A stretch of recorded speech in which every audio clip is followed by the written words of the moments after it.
Ni uthurimi wa Aida Odinga uria uhanikire cikaro-ini cia mbunge umuthi. Kamiti ya mbunge ĩgiĩ ũgitĩri na maũndũ ma nanja ĩkĩmatha nja ya ũkinyanĩru wa Aida kũiyũkia gĩturwa kĩa ũbarũthi wa Kenya rũhonge-inĩ rwa marĩa matũrigicĩirie rwa UNEP rungu rwa ngwatanĩro ya ũrũmwe wa mabũrũri ya UN. Aida Betty Odinga. Aida uria ni mutumia wa uria wari mutongoria wa mũng'ethanĩro MUTIGAIRI RAILA Odinga ni atarĩirie maũndũ matiganĩte, umwe wamo ari utonga wake we mwene uria ugĩte ũrũgamĩire ciringi nuthu birioni hatarĩ gũtara utonga wa family yake. There are things that belongs to me, Aida, and then there are things that belongs to the family, the Odinga family, for whom I also have interest. But my net worth is about 500 million. Ningĩ Aida ni atamburũkĩtie ũhoti wake agĩtarĩria atĩ arĩ na ũhĩgĩrĩru na maũndũ mothe marĩa magĩrĩire mũndũ wothe ũbatiĩ kũiyũkia gĩturwa gĩkĩ, agĩtarĩria mĩto yake ya gũkinyanĩria ũgacĩrithia wa marĩa matũrigicĩirie. For most of my life, I have often found myself in peculiar spaces that needed bold voice. A voice to speak for those unable to speak for themselves, a voice of reason and reconciliation during critical make or break moments in our nation and in our continent. The facts speak for themselves.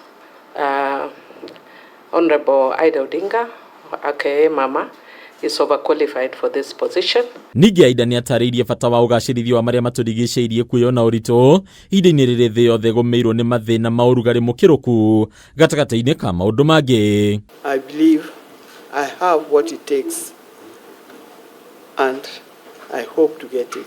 How we manage or mismanage our environment will determine the quality of lives that we live.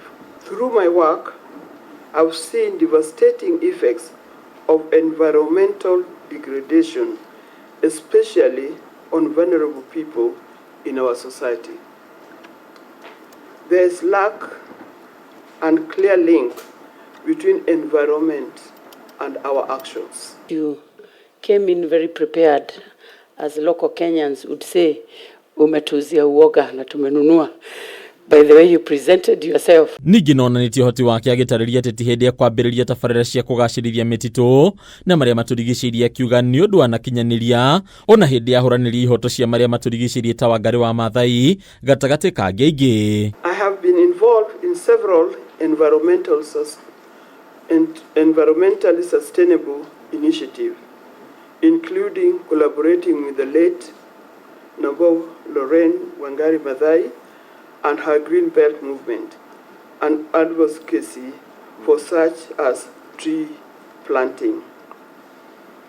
As a managing director of East Africa Spectre, an environmentally conscious clean energies company, I've championed the promotion, access to clean household energy solutions. Aida agĩhĩtũkio kuoya ithenya rĩrĩa rĩratigirwo ni Ababu na Mwamba ũrĩa ũrathamĩirio rũhonge-inĩ rũrũ na gũtũmwo arĩ barũthi wa Kenya bũrũri-inĩ wa Uganda. Handũ-inĩ ya Kameme TV, Ndeteroko nĩ Bataru wa Mwangi.